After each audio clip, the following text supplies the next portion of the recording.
मेरा प्रश्न माननीय उप मुख्यमंत्री लोक निर्माण विभाग से है। प्रश्न के उत्तर तो विभाग ने माननीय मंत्री जी को बहुत सही दिया है। मैं माननीय मंत्री जी से पूछना चाहूंगी आपके माध्यम से कि वर्ष 2022-23 में प्रशासकीय स्वीकृति प्राप्त सड़क कार्य शिवरी नारायण से खैरताल की लंबाई 11.75 किलोमीटर की मजबूतीकरण एवं चौड़ीकरण के लिए स्वीकृत हुई थी, जिसे प्रशासकीय स्वीकृति 18 करोड़ 75 लाख की भी हो गई थी। इसमें निविदा भी लगाई गई थी, जिसे स्थगित किया गया है। मैं माननीय मंत्री जी से पूछना चाहूंगी कि इसे स्थगित करने के क्या कारण है और इसमें स्वीकृति कब प्रदान करेंगे। मंत्री जी से मैं पूछना चाहा था कि मोर क्षेत्र के मात्र 2 सड़क हर प्रशासकीय स्वीकृति मिले हवे, बाकी सड़क मन ला कब स्वीकृति मिली, कृपया बताए के कष्ट करें। माननीय श्री नरेंद्र मोदी जी की महत्वाकांक्षी योजना है जल जीवन मिशन, हर घर में शुद्ध पेयजल पहुंचाने वाला योजना है, जिसने पहले 5 साल के कार्यकाल में भ्रष्टाचार का भेंट चढ़ गया था।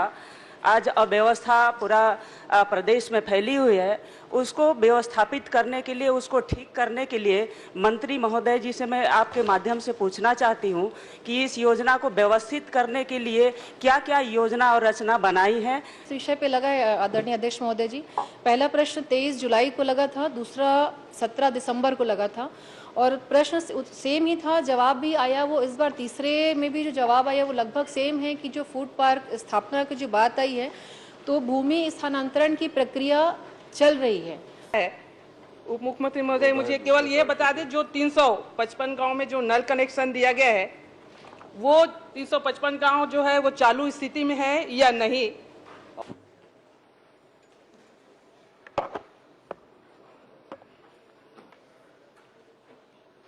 प्रश्नकाल श्रीमती शेषराज हरवंश। माननीय अध्यक्ष महोदय, मेरा प्रश्न माननीय उप मुख्यमंत्री लोक निर्माण विभाग से है। प्रश्न के उत्तर तो विभाग ने माननीय मंत्री जी को बहुत सही दिया है। मैं माननीय मंत्री जी से पूछना चाहूंगी आपके माध्यम से कि वर्ष 2022-23 में प्रशासकीय स्वीकृति प्राप्त सड़क कार्य शिवरी नारायण से खैरताल की लंबाई 11.75 किलोमीटर की मजबूतीकरण एवं चौड़ीकरण के लिए स्वीकृत हुई थी, जिसे प्रशासकीय स्वीकृति 18 करोड़ 75 लाख की भी हो गई थी। इसमें निविदा भी लगाई गई थी, जिसे स्थगित किया गया है। मैं माननीय मंत्री जी से पूछना चाहूंगी कि इसे स्थगित करने के क्या कारण है और इसमें स्वीकृति कब प्रदान करेंगे। माननीय अध्यक्ष महोदय, पामगढ़ विधानसभा में 2022-23 में 4 काम सड़क के बजट में थे प्रावधानित, 3 पुल के काम, 3 सड़कों के काम की प्रशासकीय स्वीकृति मिली, उसमें से 2 कार्य पूर्ण हो चुके हैं। तीसरे काम का जिसका उल्लेख अभी माननीय सदस्य ने किया है, शिवरी नारायण खैरताल मार्ग 11.57 किलोमीटर मजबूतीकरण और चौड़ीकरण, इस काम का पुनः परीक्षण किया जा रहा है। परीक्षण उपरांत आवश्यक आगे की कार्यवाही की जाएगी। 23-24 में 9 सड़क बजट में प्रावधानित थे और 4 पुल के, 1 काम उसमें से पूर्ण हुए हैं और 24-25 में प्रशासकीय स्वीकृति की प्रक्रिया 26 कामों का बजट में सम्मिलित है, जिसका प्राक्कलन तैयार कर आगे की कार्यवाही की जा रही है। माननीय अध्यक्ष महोदय, प्रश्न के उत्तर में यह भी बताया गया है कि 22-23 की 1 तथा 23-24 के बजट में सम्मिलित 7 सड़कें हेतु प्रशासकीय स्वीकृति के लिए पत्र वर्ष 2023 में प्रेषित की गई है। 2 वर्ष से अधिक समय के पश्चात भी अभी भी प्रशासकीय स्वीकृति अपेक्षित है। ये प्रशासकीय स्वीकृति क्यों अपेक्षित है, मैं माननीय मंत्री जी से जानना चाहूंगी। प्राक्कलन आदि की कार्यवाही की जा रही है। बजट की उपलब्धता के आधार पर, प्राथमिकता के आधार पर उन सड़कों पर आगे की कार्यवाही होगी। चलिए छात्री जी, एक प्रश्न आप नहीं, आप पूछ लीजिए। माननीय अध्यक्ष महोदय, सबसे पहले आप लोग मैं प्रणाम करत हूँ। माननीय मंत्री जी से मैं पूछना चाहा था कि मोर क्षेत्र के मात्र 2 सड़क हर प्रशासकीय स्वीकृति मिले हवे, बाकी सड़क मन ला कब स्वीकृति मिली, कृपया बताए के कष्ट करें। चलिए, बोलना चाहे ठीक है, संदर्भ नहीं है। सड़कों के काम प्राथमिकता से किए जा रहे हैं। प्राथमिकता के आधार पर प्राक्कलन तैयार करके प्रशासनिक स्वीकृति की प्रक्रिया माननीय की जा रही है। माननीय अध्यक्ष महोदय, एक सेकंड सर, इसी में सर, माननीय एक अध्यक्ष महोदय निवेदन है, मान लीजिए 23-24 का आप लोग नहीं मान लीजिए प्रश्न नहीं होता विधानसभा में सर 24-25 का जो आप सीधा पूछिए कि हो रहा है कि नहीं हो रहा है। मान लीजिए 24-25 का जो आ चुका है वो कब तक होगा? आप लोगों का जो बिल्हा तखतपुर अरे पूरा प्रदेश का इसमें सब जगह हो चुका, बिलासपुर जिले में हमारा क्यों रोका गया है सर? ये मैं निवेदन करना चाहूँगा। माननीय अध्यक्ष महोदय, इसी से संबंधित जो 24-25 का आ चुका वो तो कब करेंगे ये बता दीजिए। माननीय अध्यक्ष महोदय, इसी से संबंधित है। माननीय अध्यक्ष महोदय, आप प्रश्न कर लीजिएगा, बहुत समय है अभी। गोमती साहब जी। माननीय अध्यक्ष महोदय, एक छोटा सा जो अभी आ चुका है मार्च एंडिंग है, अब हमारा कब होगा? आप लोग का जो भारतीय जनता पार्टी विधायक वहाँ हो चुका है और जब लोक निर्माण विभाग की चर्चा आएगी तो अपने अपने क्षेत्र के या राज्यपाल जी के अभिभाषण में सत्र खत्म हो जाएगा, राज्यपाल जी के अभिभाषण में अपनी बात को रख सकते हैं। ये प्रश्न जो स्पष्ट है पामगढ़ विधानसभा के संदर्भित है। अब आप पूरे प्रदेश को पूछें तो मंत्री जी जवाब कैसे देंगे? जो प्रश्न है उसका जवाब उन्होंने दे दिया पूरा का पूरा। अगला प्रश्न अभी आपको पूरा अवसर मिलेगा, राज्यपाल के अभिभाषण में चर्चा में भी रख सकते हैं। श्रीमती गोमती साहब प्रश्न उठे। धन्यवाद अध्यक्ष महोदय जी। मैंने प्रश्न किया था, उसका उत्तर मेरे को मंत्री महोदय जी से मिल गया है। जिस विषय को लेकर मैंने प्रश्न पूछा है वो देश का मध्यम वर्गीय परिवार के लिए बहुत ही महत्वपूर्ण योजना है, यशस्वी प्रधानमंत्री नरेंद्र मोदी जी का योजना है। सारा जवाब मेरे को मिल गया है।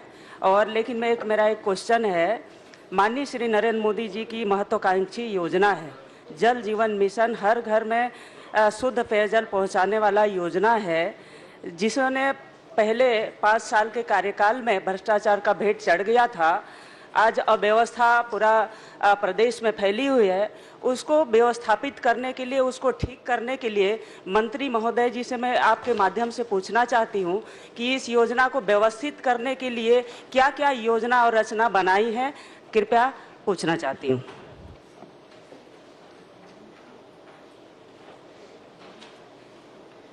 माननीय अध्यक्ष महोदय, माननीय सदस्य ने बहुत सही कहा है कि आजादी के इतने सालों बाद दूरस्थ गांवों के लोग, अंचल के लोग पोखर का पानी, तालाब का पानी और कई किलोमीटर दूर जाकर अपने पेयजल की व्यवस्था करते थे।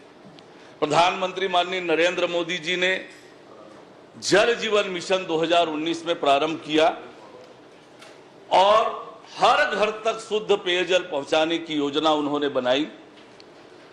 हमारे छत्तीसगढ़ में कारण के बारे में ज्यादा कुछ मैं नहीं कहूंगा, लेकिन 2019 के बजाय 2021 में यह योजना प्रारंभ हो पाई और बाकी कंपोनेंट के ठेके तो 2021 में हो गए, टेंडर हो गए, पर जो मुख्य चीज है नलकूप, उसका टेंडर अप्रैल 2023 के बाद प्रारंभ हुआ और अनेक प्रकार की विसंगतियां हुई। लेकिन हमारी सरकार बनने के बाद हमने लगातार इस योजना को अमली जामा पहनाने के लिए पूरी ताकत लगाकर काम किया है और 1 साल की जो हमारी उपलब्धि है वो मैं आपके सामने रखना चाहूंगा। माननीय सदस्य ने इस विषय पर पूछे हैं, कुछ तथ्य जो आपके माध्यम से पूरे प्रदेश में के लोगों को पता चले। इस दृष्टि से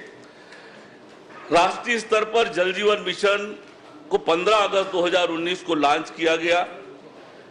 हमारे प्रदेश में फरवरी 2021 से प्रारंभ हुई बजट कैबिनेट की बैठक के बाद छत्तीसगढ़ के जल जीवन मिशन की लागत, कुल लागत 26,465.74 करोड़ रुपए था, जिसमें केंद्रांश 12,424.57 करोड़, राज्यांश जो कुछ अन्य मदों को मिलाकर है वो 14,041.17 करोड़।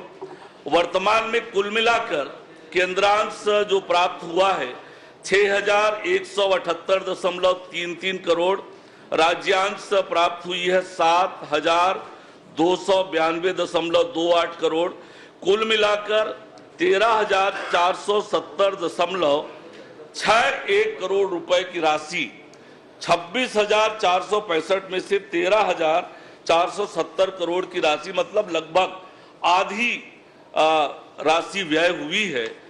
और इस योजना में 19,656 गांव सम्मिलित हैं, जिनके 50,03,016 परिवारों में नल के कनेक्शन देने हैं।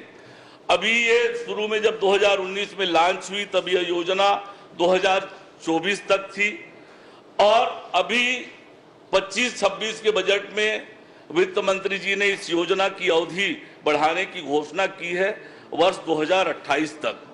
जनवरी 2025 तक हमारे प्रदेश में 50 लाख में से 40,21,000 घरों में नल के कनेक्शन, जो लक्ष्य का 80.3% है, और 9,82,000 घरों में नल के कनेक्शन देना शेष है।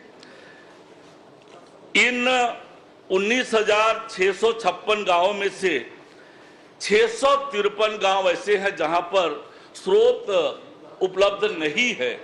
और जैसे मैंने आपको बताया कि ट्यूबवेल खनन का काम अप्रैल 2000 अभी तक जो लक्ष्य थे हमारे ट्यूबवेल खनन के, उसमें से आधे से थोड़ा ज्यादा खनन ही हुआ है,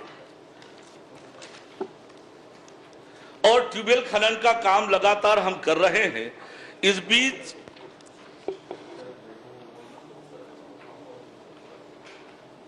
3,438 नलकूप हमने एक साल में खोदे हैं, और 2,527 स्रोत हमने स्थापित किए हैं नलकूप के माध्यम से। हाइड्रो फैक्चरिंग विधि से 735 नलकूप जीवित किए गए हैं। इस बीच 2,711 टंकियों का निर्माण हुआ है। एक साल में हमने पंचायतों को 2,141 योजनाओं को हस्तांतरित किया है, और हर घर जल प्रमाणित तो जो गांव है वो 1,438 है। और इस प्रकार लगातार हम इस योजना को आगे बढ़ाने का काम लगातार कर रहे हैं। इस बीच हमने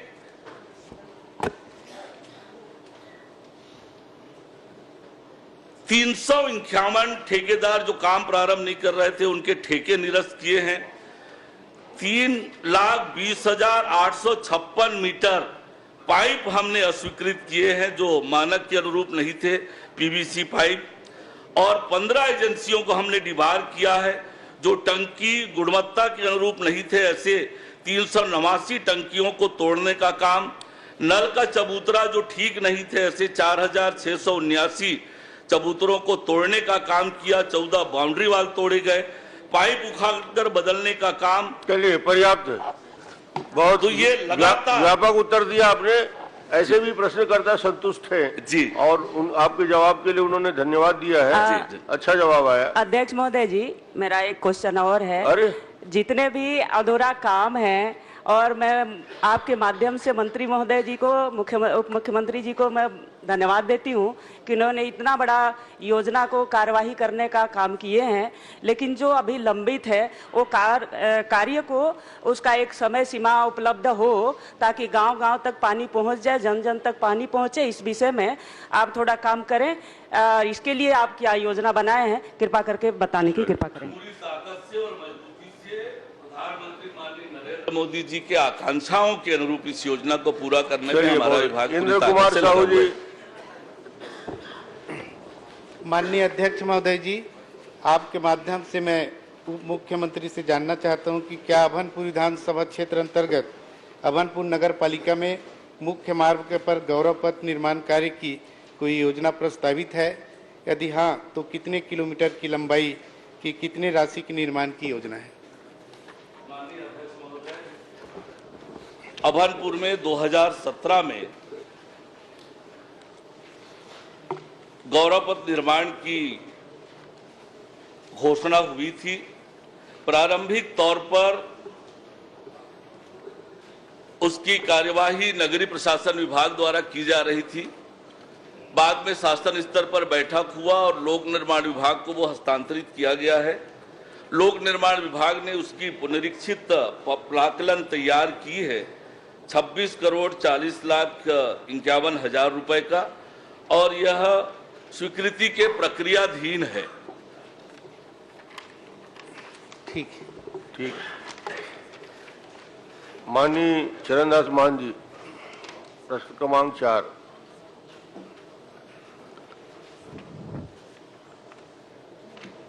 अध्यक्ष महोदय, मेरा प्रश्न माननीय वाणिज्य उद्योग मंत्री जी से है। आप सुन रहे हैं ना? वित्त मंत्री जी का बजट भाषण का उल्लेख करते हुए बताना चाहता हूं सर, वर्तमान उद्योग नीति की समीक्षा करके नई उद्योग नीति जारी की जाएगी।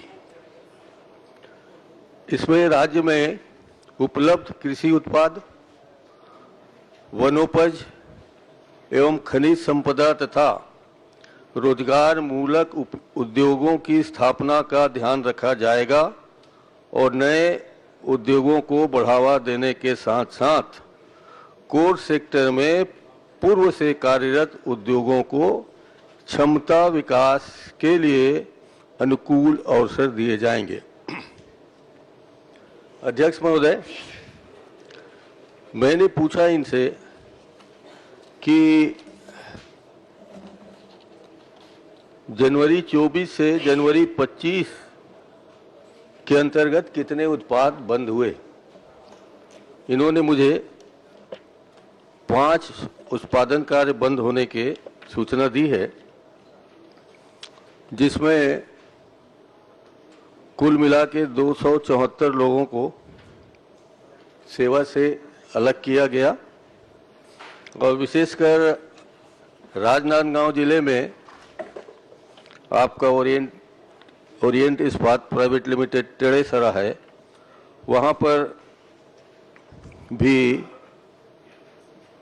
इन्होंने उत्पादन केंद्र को बंद कर दिया। तो मैं सबसे पहले ये पूछना चाहता हूँ माननीय उद्योग मंत्री जी से कि ये तो एक साल में आपने 5 सिर्फ इसी जिले के बंद किए हैं, एक ही खनिज से संबंधित। इसी के बाद बता दीजिए कि ये बंद जैसे हुए हैं वित्तीय घाटा, वित्तीय कारणों से, और फिर इन लोगों को आपने सहयोग क्यों नहीं दिया, क्यों नहीं कर पाए, इसके बारे में आप क्या जानकारी बताएंगे।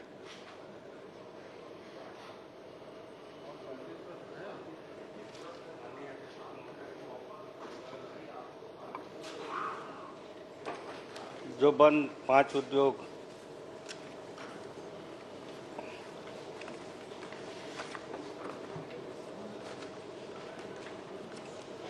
उनको भी उद्योग विभाग के नियमानुसार जो अनुदान राशि सब्सिडी दिया जाता है उनको भी प्रदान किया गया है। बाकी वित्तीय कारणों से उन्होंने अपना 5 उद्योग बंद किया है। मैं बताना चाहूँगा उनको अपने ब्याज अनुदान में 5 को 75,31,000 और स्थायी पूंजी में 60 लाख रुपए का अनुदान उनको भी सहायता की गई है। और इस तरह से निरंतर प्रक्रिया है। वैसे उद्योग किसी कारणों से बंद हुए हैं उनके परिचालन से। और माननीय नेता प्रतिपक्ष जी पूछ रहे हैं, मैं बताना चाहूँगा माननीय अध्यक्ष महोदय कि अपने 2023 में भी कांग्रेस के शासनकाल में 18 उद्योग बंद हुए हैं। और आप जब माननीय मुख्यमंत्री थे प्रदेश के, उस समय सबसे ज़्यादा स्टील उद्योग लगा था और आपके कार्यकाल में लगभग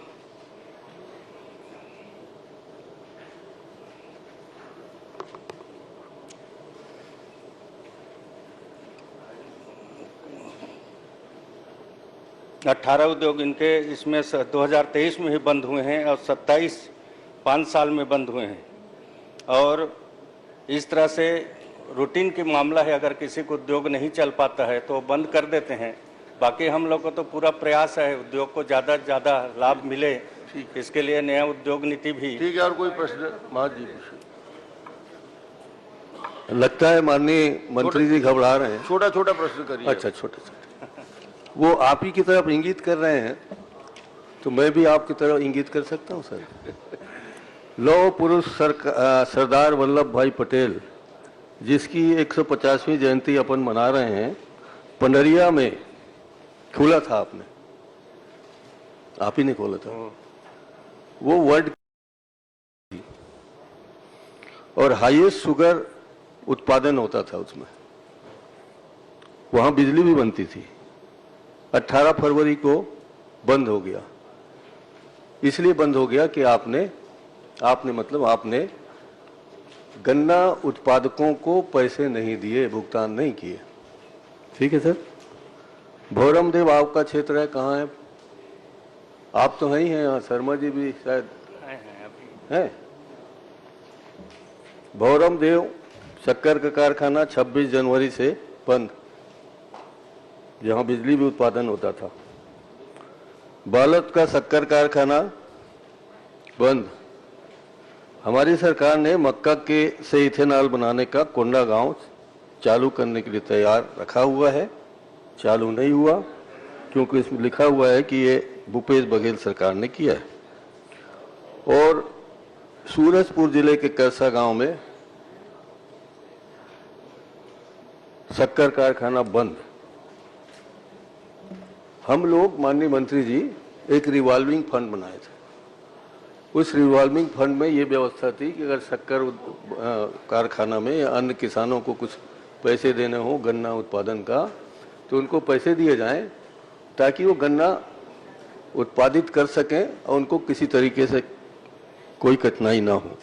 तो ये लगातार आप बंद जो करते जा रहे हैं, किसी को लीज में देना चाहते हैं, किसी को किराए में देना चाहते हैं, तो फिर आपकी औद्योगिक नीति का क्या मतलब है? क्षमता विकास के लिए अनुकूल अवसर प्रदान किए जाएंगे, यही अनुकूल अवसर आप प्रदान कर रहे हैं? क्या बता पाएंगे? माननीय अध्यक्ष महोदय, माननीय नेताजी ने जो प्रश्न पूछे हैं उससे अलग हटकर प्रश्न कर रहे हैं। अगर शक्कर कारखाना वगैरह का पूछ रहे हैं तो अलग से मैं उनको जानकारी दे दूंगा। चलिए, इस पर मैं अलग से आपका प्रश्न कर लूंगा, ध्यानाकर्षण ले आऊंगा। इसी बात पे बता दीजिए कि शक्कर का कारखाना नहीं बताइए, जनवरी 24 से मिनी स्टील प्लांट का प्रश्न है। हाँ, उनका कहना है वहां तक आप सीमित रहे। ठीक है। मिनी स्टील प्लांट में नेता प्रतिपक्ष सीमित कैसे रहेंगे माननीय अध्यक्ष महोदय? वो तो असीमित आदमी नेता प्रतिपक्ष नहीं, असीमित है, मगर प्रश्न उन्होंने सीमित किया। Mini steel plant. चलिए, मिनी स्टील प्लांट में जितने बंद हुए हैं, क्या आप बता सकते हैं कि इसी दौरान जनवरी 24 से 25 के दौरान क्या एक भी मिनी स्टील प्लांट नया खुला है? इससे पॉइंटेड तो नहीं हो सकता सर? नहीं, अभी नहीं खुला है। बाकी बहुत सारे उद्योगपतियों ने इच्छा जाहिर की है अलग अलग उद्योगों के लिए। अगर अलग अलग बताने के लिए तो बता दूंगा। नहीं, आप समय मत खराब करिए, कीमती समय है। अच्छा, उद्योग बंद होने पर बेरोजगार कर्मचारियों को कारखाना अधिनियम एवं श्रम अधिनियम के तहत मुआवजा का भुगतान करने का प्रावधान है।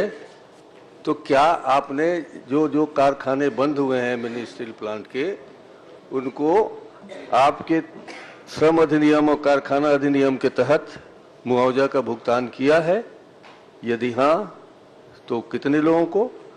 यदि हाँ तो कितने रुपए? अब वो मुआवजा विभाग के द्वारा नहीं किया गया है, उद्योग का जिम्मेदारी रहता है। बाकी नया उद्योग खुलेगा तो उनको अपना सहयोग प्रदान करेंगे। मुआवजा नहीं दिया गया है। अध्यक्ष महोदय, ये तो बंद होने वाले कारखानों के लगे हुए कर्मचारियों के लिए है मुआवजा का भुगतान का। अध्यक्ष महोदय, अगर उनको भुगतान नहीं किया गया है तो क्या करेंगे?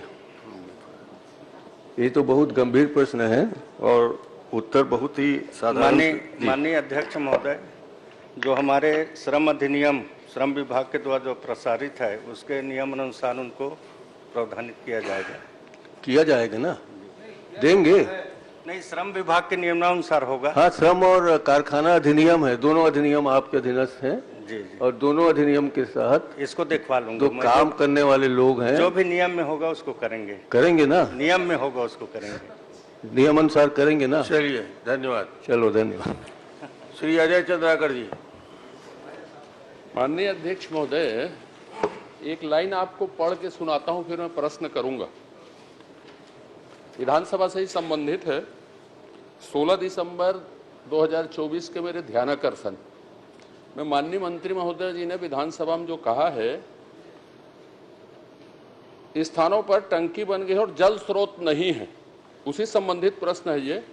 आपको इसकी जिलेवार जानकारी उपलब्ध कराऊंगा। माने मुझे आज तक तो वो जानकारी मुझे उपलब्ध नहीं हुई है। अब विधानसभा के स्टेटमेंट में भरोसा करना चाहिए कि नहीं करना चाहिए, यह महत्वपूर्ण हो गया है कि सरकार के अधिकारी गंभीरता से लेते हैं कि नहीं लेते हैं माननीय मंत्रीगण के कथन को। मैं माननीय दूसरी बात यह है, मेरे प्रश्न के पूरे उत्तर ही बदल दिया, शाम को मिला जो उत्तर था वो दूसरा जो है उस। लेकिन चलिए, मैं फिर से उसी में प्रश्न करना चाहता हूं आपसे। आपने योजना अंतर्गत स्रोत विहीन व पर्याप्त जल स्रोत विहीन 3,907 ग्रामों के 8,08,411 नल कनेक्शन लगाए गए हैं। ये पर्याप्त जल स्रोत से मेरा आशय कुछ नहीं है। फिर वहीं पर आऊंगा मैं कि स्रोत विहीन गांव कितने हैं जिसमें पाइपलाइन डल गई है और टंकी बन गई है? स्रोत विहीन गांव, छोटा सा प्रश्न है, ये बता दीजिए। स्रोत विहीन गांवों की संख्या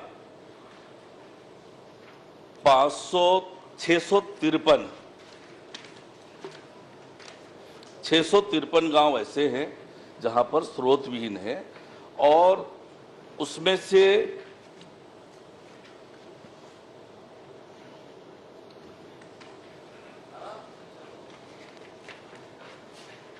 3,254 गांव ऐसे हैं जहां अपर्याप्त स्रोत। नहीं, अपर्याप्त स्रोत से मेरा प्रश्न दोहरा देता हूं। स्रोत विहीन गांव ऐसे कितने हैं जिसमें पाइपलाइन डल गई और टंकी बन गई है, ये पूछा हूं मैं आपसे।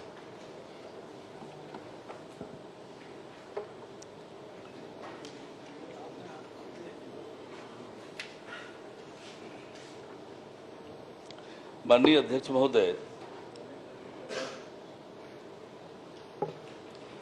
बहुत विस्तार से उत्तर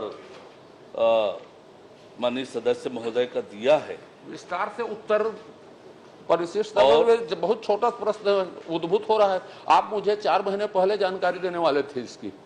जी, आज भी बहुत विस्तृत जानकारी दी है, बहुत विस्तृत जानकारी दी है माननीय मंत्री जी। और मैंने जैसे बताया, मंत्री जी बोलिए आप। मैंने जैसे आपको बताया माननीय अध्यक्ष महोदय कि नलकूप खनन का काम प्रारंभ हुआ अप्रैल 2023 से और जो ये तो मैं पूछ ही नहीं रहा हूं सर, मैं स्रोत के ही कारण बता रहा हूं आपको।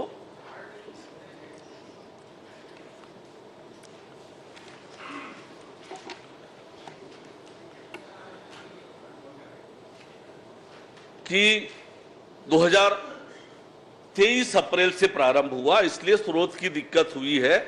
और हर एक स्कीम में जब डीपीआर तैयार हुआ, ग्राम सभा से उसका अनुमोदन हुआ, हर एक स्कीम में एक स्रोत आइडेंटिफाइड था, उसी के हिसाब से वो काम प्रारंभ हुआ। नलकूप खनन विलंब से प्रारंभ हुआ, इसलिए स्रोत की दिक्कत आ रही है। और जैसे मैंने बताया कि स्रोत विहीन गांवों की संख्या 653 है और जिसमें 1,32,717 घरों में घर है वहां पर सर, जहां पर नल के कनेक्शन हुए हैं। जी, मैं अपना प्रश्न दोहरा देता हूं। नल के कनेक्शन हुए हैं। मैं वो पूछा, नल कनेक्शन में पूछा ही नहीं हूं अभी। माननीय अध्यक्ष महोदय, मेरा बहुत छोटा सा प्रश्न है, कितने गांव हैं जिसमें जल स्रोत नहीं है और पाइपलाइन और टंकी बना दी गई? मैंने बताया 653 गांव बता रहा पाइपलाइन और टंकी उसमें भी डल गई है। जी।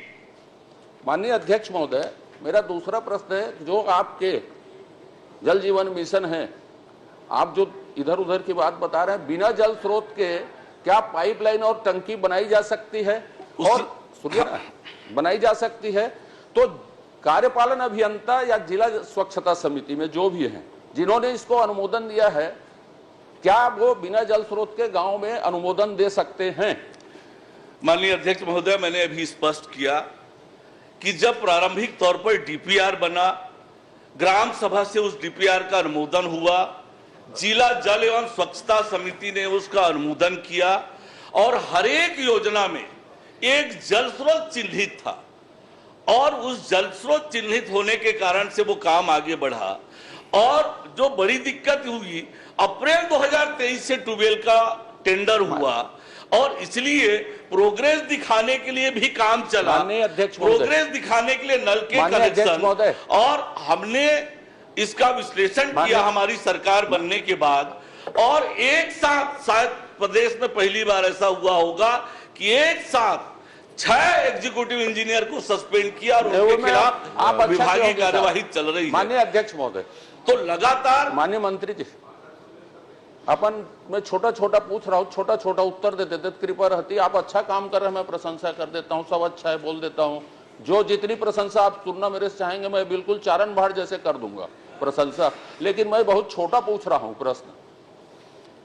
आपने डीपीआर बनाया, जो बार बार आप डीपीआर बोल रहे हैं, डीपीआर में जल स्रोत नहीं था, तो उसके बाद टंकी और नल जो बिछाए गए, तो उन जिम्मेदार अधिकारी के ऊपर आप कार्रवाई कर रहे हैं, नहीं कर रहे हैं? क्योंकि मैं अब आगे बोलूंगा तो आरोप हो जाएगा जो मैं लगाना नहीं चाहता।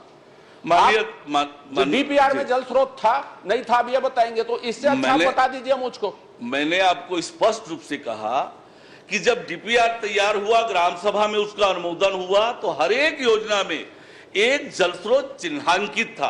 और मैंने माननीय अध्यक्ष महोदय, जब मैं पहले प्रश्न के उत्तर में बताया कि 26,000 करोड़ से अधिक की ये योजना है, केवल 13,000 करोड़ रुपए व्यय हुए हैं, मतलब 50% व्यय हुआ है, काम पूर्ण नहीं हुआ है, और जब तक पूरी तरह से वो काम प्रमाणित नहीं हो जाएगा। अध्यक्ष महोदय, अभी एक मिनट सर, एक उत्तर मेरा चल रहा है अभी। तो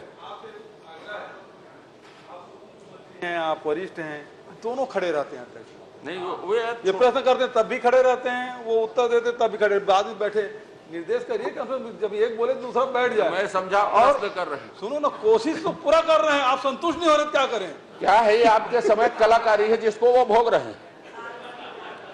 माननीय अध्यक्ष महोदय, मेरा बहुत छोटा सा प्रश्न है, डीपीआर में पानी नहीं होने के बाद भी, माने जल स्रोत नहीं होने के बाद भी नल टंकी बनाई गई, पाइपलाइन बिछाई गई, जो खुला करप्शन है, क्या उन गांव में जहां आज भी टंकी नहीं है और जल स्रोत नहीं है, टंकी बोल दिया था, जल स्रोत नहीं है, और जिसमें टंकी और पाइपलाइन बिछा दी गई, उन गांव को चिन्हित करके उन अधिकारी या उस तत्कालीन समय के लोगों के ऊपर कार्रवाई करेंगे क्या?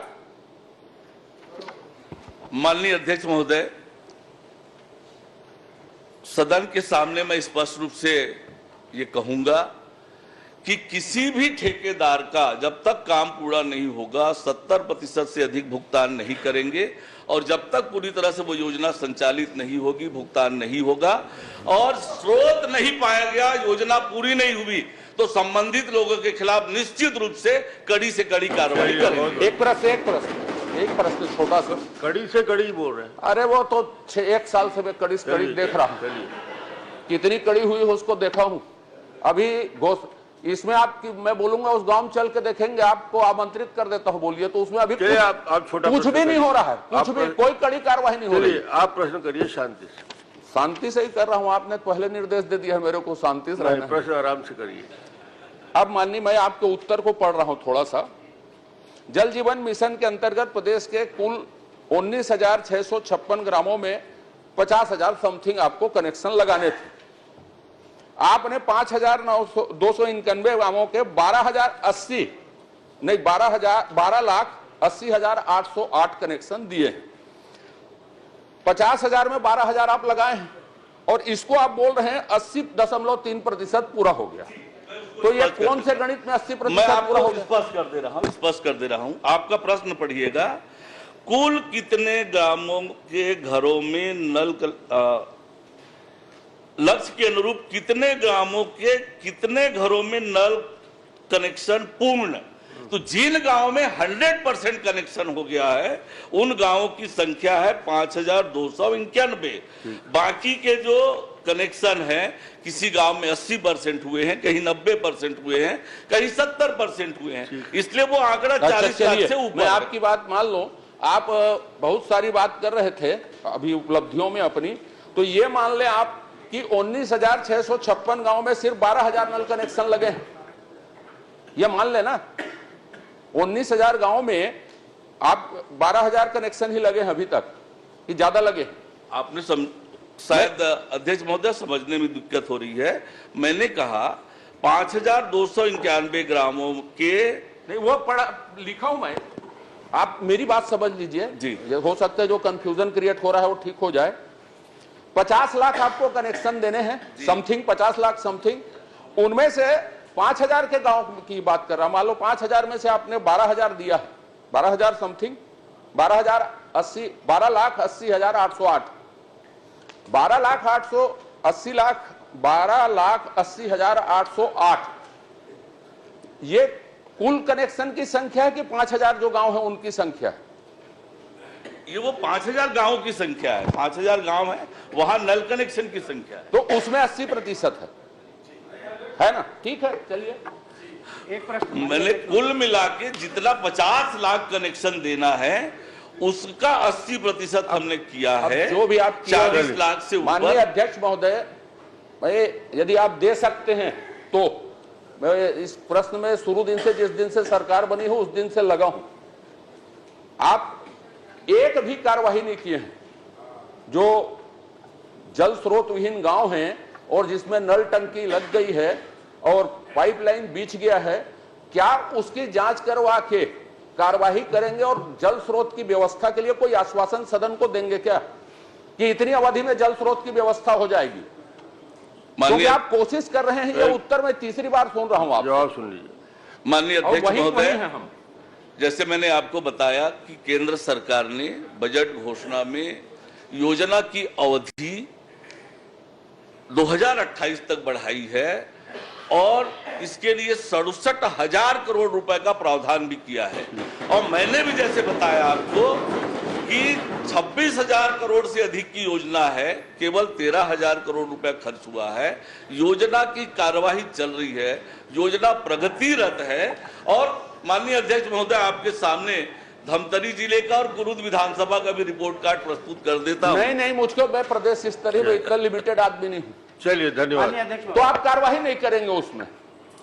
मैंने आपसे पहले ही कहा कि जहां पर यह योजना सफल नहीं होगी, जल नहीं आएगा, घर तक नल पानी नहीं पहुंचेगा, तो निश्चित रूप से संबंधित लोगों के ऊपर कार्यवाही की जाएगी, ठेकेदार का भुगतान भी नहीं होगा। ठीक है, जवाब पूरा आ गया। एक विषय, यदि जानकारी उपलब्ध कराने का आश्वासन पूर्व के सत्रों में मंत्री जी द्वारा, किसी भी मंत्री जी द्वारा दिया गया है, तो उस जवाब को संबंधित सदस्य तक पहुंचाने, उपलब्ध कराने को सुनिश्चित करें। ये चर्चा में नहीं आना चाहिए। जो भी जानकारी के घोषणा हम करते हैं उस जानकारी को माननीय सदस्य को उपलब्ध कराना चाहिए सत्र शुरू होने के पहले। एक प्रश्न आप इसी में पूछेंगे? हाँ, इसी में एक प्रश्न पूछ। माननीय अध्यक्ष महोदय, मंत्री जी को सबसे पहले तो धन्यवाद देता हूं कि 17 दिसंबर 2024 को विधानसभा में घोषणा की थी कि दोषियों के विरुद्ध, तो उन्होंने कहा था कि उसमें कार्रवाई करेंगे। अभी जब प्रश्न लगा तो 22 फरवरी 25 को ही मैंने वेब न्यूज पोर्टल पर पढ़ा कि मेरे प्रश्न के आधार पर आपने मेसर्स विजय सालुके बिलासपुर, उनके खिलाफ में FIR दर्ज कर दिया है। और जो 3 है मेसर बंसल इंफ्रास्ट्रक्चर रायपुर, 3 वर्ष के लिए ब्लैक लिस्ट किया है। के नायर भंडारा महाराष्ट्र 2 वर्ष के लिए ब्लैक लिस्ट किया है। और NNT डेवलपमेंट पटना बिहार उसको भी 2 वर्ष के लिए ब्लैक लिस्ट किया है। एक में आपने FIR किया है और उनको 2 साल के लिए 3 साल के लिए किया है। उनका जो मूल रूप से ये था कि जो सर्टिफिकेट दिया वो फॉल्स पाया गया, लगा दिया गया, और जब जांच में आए तो ये सही पाया गया सब। मैं केवल आपसे आग्रह करना चाहता हूं कि एक के खिलाफ किया है तो बाकी के खिलाफ भी FIR कर दे, और ये 2 साल 3 साल के बजाय छत्तीसगढ़ के लिए उसको बैन कर देंगे तो ये जो करप्शन का सारा मामला आ रहा है वो समाप्त हो जाएगा। माननीय वरिष्ठ सदस्य ने सुझाव दिया है, निश्चित रूप से उस पर विचार करेंगे। प्रश्न क्रमांक 6 नीलकंठ टेकाम जी। माननीय अध्यक्ष महोदय, सबसे पहले तो मैं माननीय उप मुख्यमंत्री जी को इस बात के लिए धन्यवाद देना चाहूँगा कि केशकाल घाट के लिए उन्होंने आवंटन दिया। इस घाट से हमारे बहुत सारे विधायक मित्र यहाँ बैठे हुए हैं, वो लोग भी आना जाना करते थे, बहुत ज़्यादा खराब हो गया था, और बारिश के बाद रिकॉर्ड टाइम में हमने उसको पूरा भी किया 2 महीने में। अब वो केशकाल घाट बहुत अच्छे तरीके से आवागमन के लिए उपलब्ध है। मेरा प्रश्न अध्यक्ष महोदय, आपके मुख्यमंत्रित्व काल में जो बना हुआ केशकाल से कोंडागांव को जोड़ने वाला एक 85 किलोमीटर के सड़क के बारे में है। इसमें से आधा जो है वो कोंडागांव विधानसभा में है और आधा जो है वो केशकाल विधानसभा में है। मेरा प्रश्न मुख्य रूप से केशकाल विधानसभा से संबंधित है, क्योंकि कोंडागांव में ऑलरेडी रोड का चौड़ीकरण हो चुका है। तो पहला तो मेरा यही है कि जब केशकाल घाट का हम रिनोवेशन का काम कर रहे थे तो पूरा ट्रैफिक जो है इस रोड पर डाइवर्ट किया गया था, रायपुर तरफ से आने के लिए और रायपुर से जाने के लिए। इस कारण से इस रोड की हालत बहुत ज़्यादा खराब हो गई है, इतना ज़्यादा खराब हो गई कि रोज़ उसमें एक्सीडेंट हो रहा है, लोग बीमार पड़ रहे हैं, प्रदूषण फैल रहा है। और ये ना केवल छत्तीसगढ़ बल्कि उड़ीसा का भी सारा दबाव इस रोड के ऊपर है, और इस रोड का रिनोवेशन होना बहुत आवश्यक है। माननीय उप मुख्यमंत्री जी ने जवाब जो दिया था उसमें उन्होंने कहा था कि इसके लिए जो बजट था वो विलुप्त हो गया है करके। तो मेरा केवल एक ही प्रश्न है इसमें कि क्या इस बजट में इसके रिनोवेशन का जो प्रावधान है वो किया जाएगा ताकि इसका सुदृढ़ीकरण का काम सबसे पहले पूरा हो सके।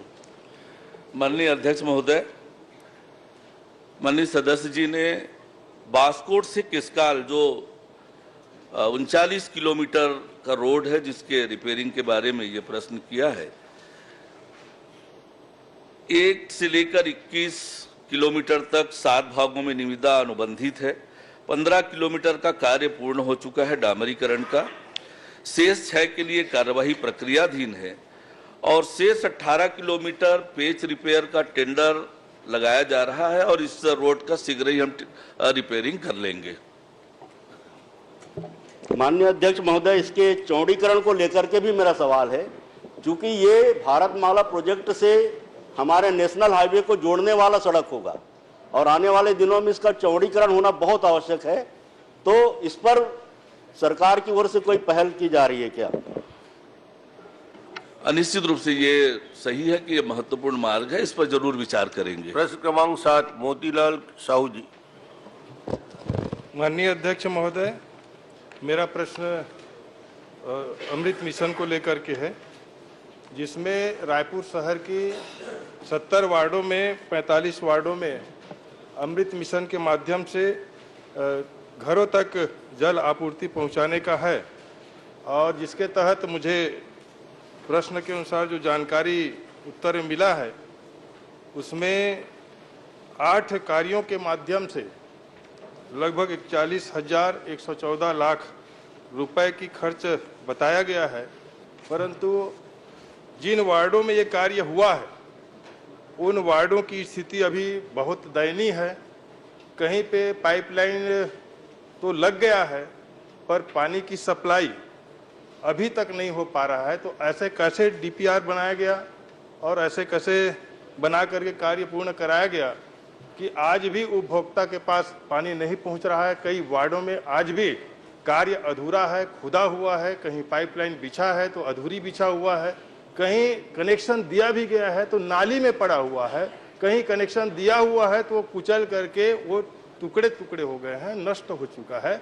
ऐसी स्थिति आज भी शहर की है और जो 8 कार्य जिनके माध्यम से कार्य पूर्ण हुआ है उसको पूर्ण बता रहे हैं, पूर्णता की ओर है, पूर्ण बता रहे हैं कार्य को। तो ऐसी अधूरे स्थिति में कार्य कैसे पूर्ण हो सकता है? ये भ्रष्टाचार है और ये अनियमितता है। इस प्रकार से जनता के साथ धोखा है, ऐसा मेरा कहना है कि अभी भी कार्य अधूरा है। और सड़कों की जो खुदाई हुआ था वो आज भी कहीं अधूरी पड़ा हुआ है और कहीं फिर से वो उखड़ करके गड्ढे बन चुके हैं। इसमें गुणवत्ता की बिल्कुल कमी है। इसी में प्रश्न कर लीजिए ना, क्या प्रश्न क्या चाहते? मेरा प्रश्न ये आप तो जानकारी दे रहे हैं। आखिर ऐसा क्या हुआ कि जिन कार्यों को हमने किया है पर जल आपूर्ति आज भी नहीं हो रहा है? चलिए, नल लग गए, पाइप लग गए, वो बता देंगे मंत्री जी। माननीय अध्यक्ष महोदय, रायपुर शहर में कुल 70 वार्ड है। 70 वार्ड में से 20 वार्डों में अमृत योजना के अंतर्गत पानी की व्यवस्था की गई है। वैसे रायपुर नगर निगम में कुल भवनों की संख्या 2,60,255 है। कुल नल कनेक्शन 1,95,964 है। जो अमृत योजना के अंतर्गत 73,206, स्मार्ट सिटी योजना के अंतर्गत जो काम हुआ है उसमें 20,021 और पूर्व के जो कनेक्शन थे वो 1,02,737। अमृत योजना में 20 वार्डों पर पानी की सप्लाई की व्यवस्था हुई। स्मार्ट सिटी में योजना से 6 वार्डों का और अमृत, स्मार्ट सिटी और पीएचई मिलाकर 12 वार्डों में नल के कनेक्शन और पानी की सप्लाई हो रही है। और जो 13 वार्ड है, वार्ड नंबर 1, 2, 6, 7, 9, 10, 32, 52, 67, 68, 61, 23, 19, 20, ये 13 वार्ड यहाँ पर नल के कनेक्शन नहीं हुए हैं इस योजना से। और 19 वार्ड है जहाँ पर आंशिक रूप से नल के कनेक्शन हुए हैं। और जो 8 परियोजनाएं अमृत योजना में हुई थी, जिस काम का टेंडर हुआ था, जितने काम का टेंडर हुआ है। माननीय सदस्य के विधानसभा में 2 टंकी बने हैं, लेकिन नल कनेक्शन का कोई प्रोविजन नहीं था। फेज नंबर 6 और 7, पैकेज नंबर 6 और 7 के लिए वो जो सर्वे जिस आधार पर अमृत की योजना बनी थी वो 2016-17 का सर्वे है। उसके बाद अलग परिस्थितियां बन गई है। फिर से सर्वे कराएंगे और सर्वे कराकर अमृत योजना तो अब नगर निगमों के लिए समाप्त हुई है, छोटे शहरों के लिए चल रही है। तो ये अन्य मत से इस पर जरूर विचार करेंगे, फिर से सर्वे कराएंगे। सर्वे कराकर पर इस क्षेत्र में जो अभी जल की सप्लाई हो रही है वो 48,857 नल के कनेक्शन पहले से हैं, 967 नग बोरवेल हैं और 385 नग हैंडपंप के माध्यम से इन क्षेत्रों में अभी भी पानी की सप्लाई हो रही है। एक बार सर्वे कराएंगे, सर्वे करा करके उस पर आगे की कार्यवाही करेंगे। चलिए, सर्वे हो जाए। माननीय महोदय, सर्वे करा देंगे। माननीय महोदय, सर्वे की बात ठीक है। ये जो कार्य हुआ है, मैंने कहा कि कार्य को पूर्णता बताया गया है, पर अभी भी क्षेत्रों में कार्य अधूरे हैं, गड्ढे खुदे हुए हैं, पाइपलाइन अधूरी पड़ी हुई है। तो कार्य कैसे पूर्ण हो सकता है, ये मैं माननीय मंत्री जी से पूछना चाह रहा हूँ। मंत्री जी ने कहा ना सर्वे करा के जो अधूरे काम है उसको पूरा कराएंगे, यही बोला है। माननीय अध्यक्ष जी, आपका विषय काफी आ गया। राजीव जी, एक प्रश्न कर लो। आप ही का प्रश्न कर रहे हो। माननीय अध्यक्ष जी, मैं सम्माननीय उप मुख्यमंत्री से यह पूछना चाहता हूं कि रायपुर राजधानी छत्तीसगढ़ की 20 लाख की आबादी और 20 लाख की आबादी में 70 वार्ड और 70 वार्ड में कोई एक वार्ड बता दे खाली जिसमें 100% पानी पहुंच गया हो। 70 वार्ड, 411 करोड़ रुपए शहर के अंदर पानी विस्तार के अंदर खर्च हुए। क्या साइट पे किसी ने डीपीआर बनाने का सर्वे किया? अगर सर्वे किया तो क्या उसका सत्यापन हुआ? उसकी मूल एजेंसी कौन थी और नगर निगम ने क्या उसको ओके किया है? अगर इतना ही बता दे तो बहुत है।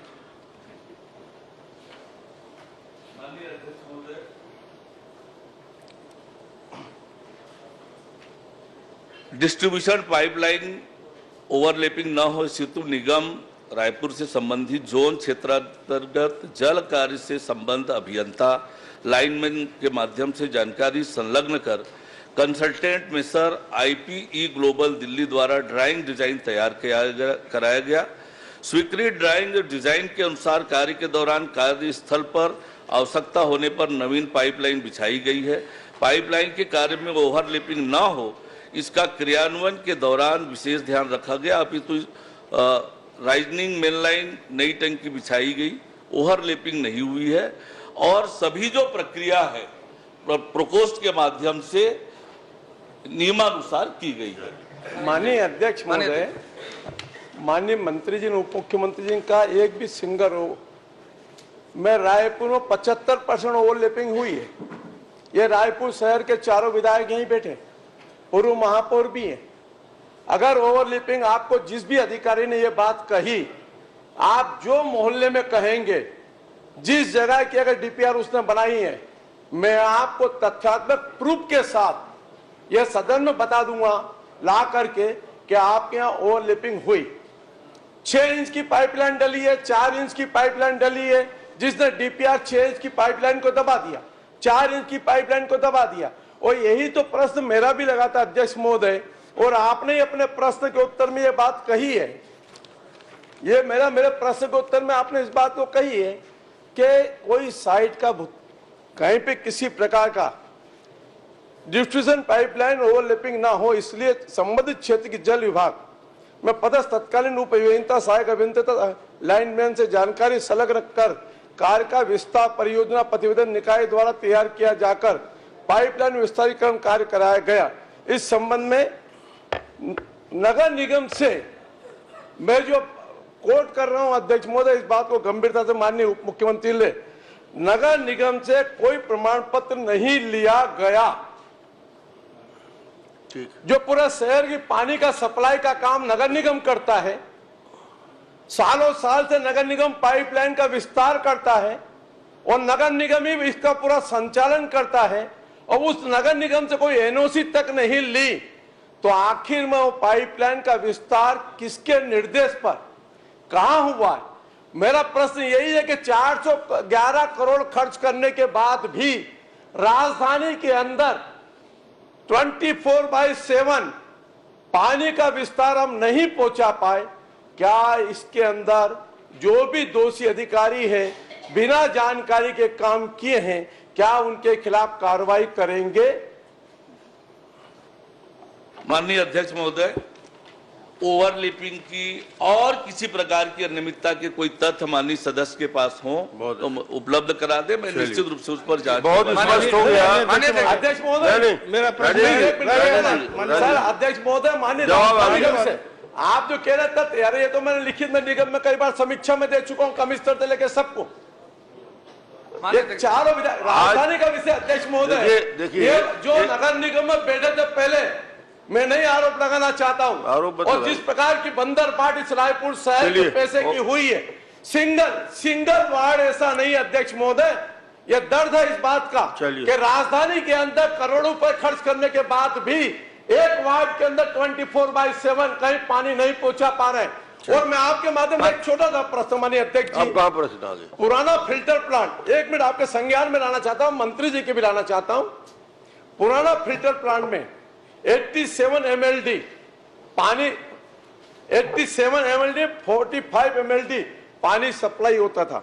उसके बाद नया प्लांट बन गया 150 MLD, उसके बाद में भी हम नीचे तक पानी नहीं पहुंचा रहे हैं। यह रिस्पॉन्सिबिलिटी किसकी है? चलिए, एक चिंता का विषय इतना ही मेरा निवेदन था। आप सभी के प्रश्न का बैठ जाइए के बारे में माननीय मंत्री जी ने स्पष्ट कहा है कि जो शिकायत आपके पास है लिखित रूप से उनको दे दें। व्यापक रूप से रायपुर चूंकि राजधानी है तो इसका सारा विषय को मंत्री जी इसका परीक्षण करा लेंगे और जो भी विषय होगा उसको आगे बढ़ाएंगे। इसलिए उन्होंने सबका जवाब सामूहिक रूप से दिया है। आप लिख के दे दें उनको।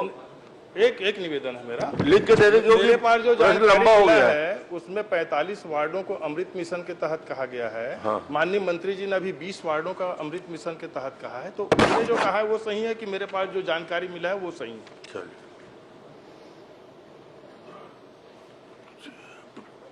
प्रश्न क्रमांक 8 श्रीमती भावना ओबराय। धन्यवाद अध्यक्ष महोदय जी। अध्यक्ष महोदय जी, मैं सबसे पहले तो माननीय वाणिज्य उद्योग मंत्री जी का धन्यवाद करना चाहूँगी कि पंडरिया में फूड पार्क की स्थापना के लिए उन्हें स्वीकृति दी है, लेकिन चूंकि समय कम है तो मैं सीधा प्रश्न ही इसमें पूछना चाहूँगी। ये मेरा तीसरा प्रश्न इस विषय पे लगा है आदरणीय अध्यक्ष महोदय जी। पहला प्रश्न 23 जुलाई को लगा था, दूसरा 17 दिसंबर को लगा था और प्रश्न सेम ही था, जवाब भी आया वो इस बार तीसरे में भी जो जवाब आया वो लगभग सेम है कि जो फूड पार्क स्थापना की जो बात आई है तो भूमि स्थानांतरण की प्रक्रिया चल रही है।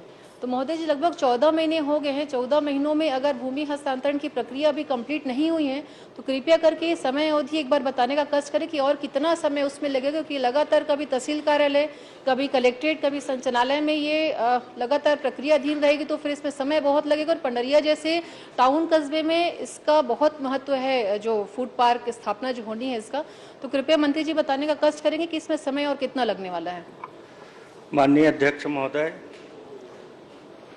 माननीय सदस्य ने जो प्रश्न पूछा है, जो प्रश्न उन्होंने किया उस समय हम लोगों ने कलेक्टर के यहाँ प्रक्रिया चल रहा था।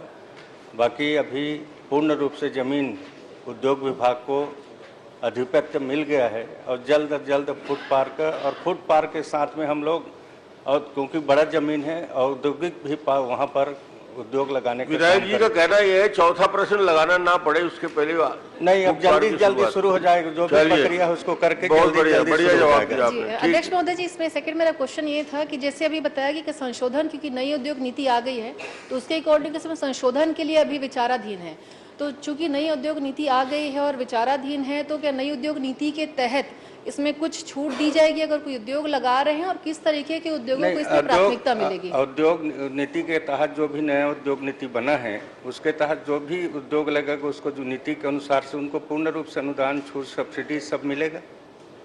चलिए, बहुत कृपया इसको महोदय जी भले बाद में दे दें, लेकिन एक बार बताने का कष्ट करेंगे कि कितना, किस तरीके से उसमें प्रोत्साहन या कितना छूट उसमें मिलने वाला है, ये बताने का कष्ट। डिटेल भिजवा देंगे, डिटेल में भिजवा दूंगा। प्रश्न क्रमांक 9 श्रीमती सावित्री मनोज मंडावी जी। माननीय अध्यक्ष महोदय, उत्तर आया है।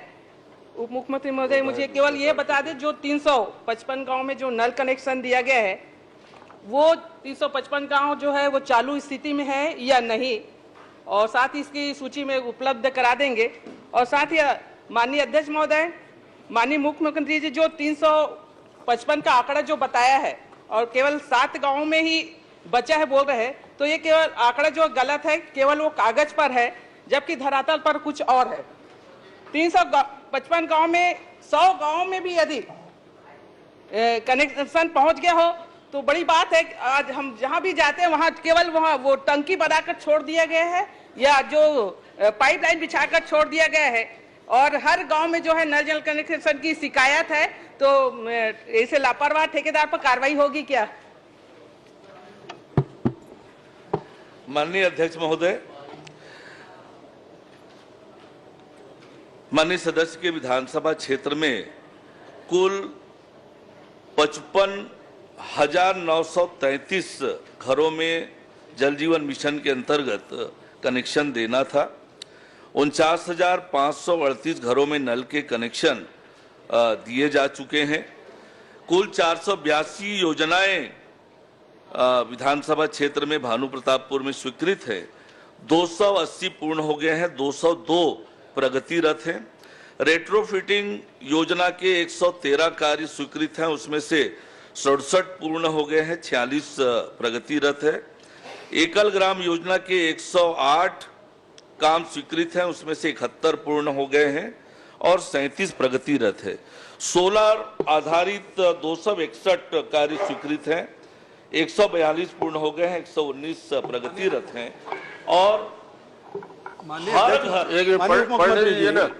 माननीय सदस्य ने ये पूछा है कि 305 गांव जहां आपने कहा नल कनेक्शन लग गए हैं वहां पानी जा रहा है कि नहीं जा रहा है, वही उतना ही पूछे हैं। वो उसी में आ रहा हूँ माननीय सदस्य है, इसलिए वो पॉइंटेड प्रश्न है, पॉइंटेड उत्तर दे दीजिए। मैं दे रहा हूँ, एक एक योजना का बता रहा हूँ। हर घर रिपोर्टेड नल जो है उसकी संख्या है 84। 84 गांव में जल प्रदाय हो रहा है। जो प्रमाणित गांव है उनकी संख्या 38 है और ये 38 ग्राम पंचायत को हस्तांतरित भी हो गई है। माननीय अध्यक्ष महोदय, उनका यही है ना कि नल पानी पहुंच रहा है कि नहीं पहुंच रहा है 305 गांव में, आपने उत्तर दिया है, नल कनेक्शन लग गया है। मैंने बताया माननीय अध्यक्ष महोदय 84 गांव में पानी की सप्लाई हो रही है, जिसमें से प्रमाणित गांव 38 है। और माननीय अध्यक्ष महोदय, चलिए आप पूछिए। ये 355 गांव, ये आंकड़ा बहुत गलत है क्योंकि कनेक्शन पहुंचा ही नहीं है कहीं। और आप बिल्कुल ठेकेदार बिल्कुल लापरवाह हो गए, बिल्कुल उन पर कार्रवाई कीजिए क्योंकि पूरा हर जगह जो हमारे तीनों ब्लॉक में जो है दुर्गंगुंदल हो, भानु प्रतापपुर हो, चारमा, हर जगह लो लापरवाही जो ठेकेदार जो कर रहे हैं, ये इस पर कार्रवाई होगी कि नहीं होगी इस पर? देखिए, जैसे माननीय अध्यक्ष महोदय, जैसे मैंने बताया कि योजना प्रगतिरत है और जहां पर भी गड़बड़ी मिल रही है कार्यवाही लगातार हम कर रहे हैं। चलिए, लगातार कार्रवाई कर रहे हैं। अध्यक्ष महोदय, प्रश्न क्रमांक माननीय अध्यक्ष महोदय, 305 गांव में पूरा हो गया बोल रहे हैं, अभी बोल रहे हैं कि 84 बोल रहे हैं, पानी पहुंच नहीं रहा है। माननीय मंत्री जी के जवाब से असंतुष्ट होकर हम लोग बहिर्गमन कर रहे हैं। अध्यक्ष महोदय, प्रश्न क्रमांक 10 राव कुमार टुको जी, समझ नहीं पा रहे, कभी भी बहिर्गमन करे कोई भी चल देता है। 1 मिनट उनको पूछने दे, बहुत कम समय है, आप पूछ माननीय लो। अध्यक्ष महोदय, बहुत बहुत धन्यवाद। अंतिम छोटा पूछो। प्रश्न मिला है, क्योंकि प्रश्न पूछूंगा तो जवाब नहीं आएगा, इसलिए विषय ये रख देता हूं कि मेरे यहाँ एक फिल्टर प्लांट 2009 से आपके कार्यकाल दौरान लगा था, लेकिन आज तक वो चालू नहीं हुआ है। तो बस कब चालू होगा इस विषय को बता दें, लेकिन समय खत्म। प्रश्नकाल समाप्त, जवाब दे देंगे। पत्रों का